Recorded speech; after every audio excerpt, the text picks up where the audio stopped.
We're sitting at a historical crossroads where the future of money is going to be digital. We're seeing a concerted effort around the world to ban cash, to reduce the availability, the value, and the liquidity of cash everywhere in the world. We just saw India demonetize the top 2 value notes they have.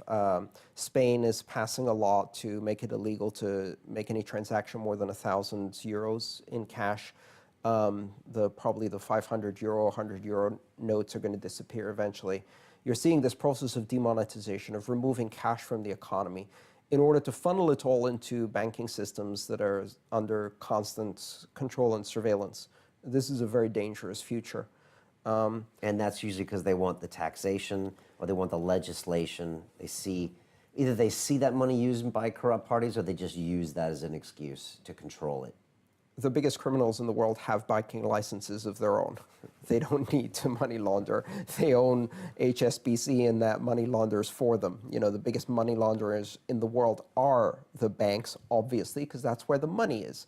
The easiest way to money launder is if you have a banking license. So, of course, the biggest money launderers have banking licenses. These are excuses. What they want to do, of course, is, they say, taxation and corruption. But in fact, this actually increases corruption. So removing cash from an economy and putting everybody under surveillance doesn't mean the criminals can't use money anymore. Of course they can. They will continue to do that. They will always have means of doing it. It just means that everybody else is under surveillance. So you end up surveilling the innocent. And what does that give you? That gives you political control. This is a very dangerous road we're going down. We've never had in the history of humanity the ability to monitor everybody's economic activity all the time. And to give that power to governments without question is extremely dangerous. It won't result in reducing terrorism, but it will turn several governments into terrorists themselves. It won't reduce crime, but it will turn governments into criminals. It won't reduce corruption, but it will increase corruption at banks. And it will put people at the mercy of a system in which, at a flick of a binary switch, you can become a non-person. Went to the wrong website, attended the wrong protests, associated with the wrong political party, expressed support for the wrong idea, off. You no longer exist. You can't buy food, you can't buy anything, you can't earn anything, and all of your money disappeared. Because we don't give you a bank account. No, you turn off the bank account. Oh, okay.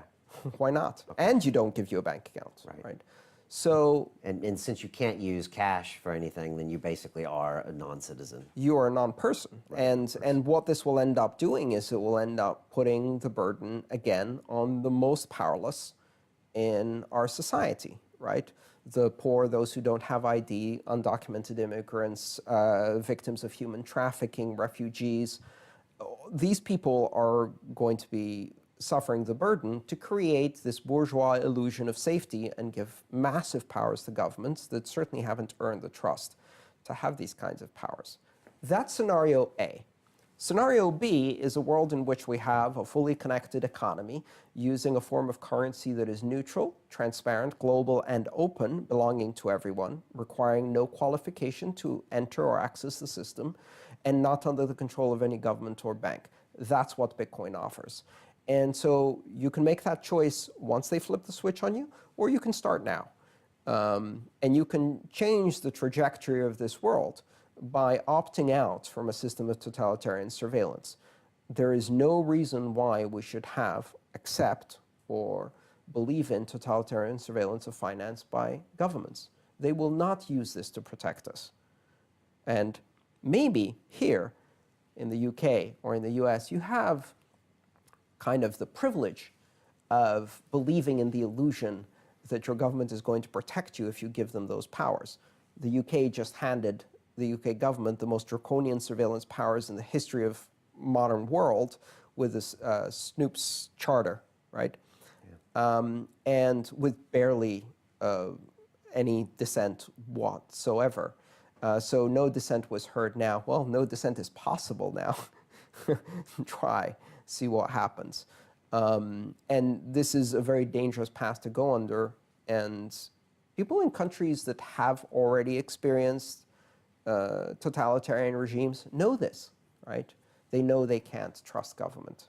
So they're a little more wary than some of the others. Absolutely. Okay. Absolutely. And you can never eradicate cash completely. What you can do is you can criminalize ordinary behavior, and if everybody's a criminal, then the power of government becomes absolute. If you can throw anyone into jail anytime you want, then government has enormous power. Everyone's a criminal.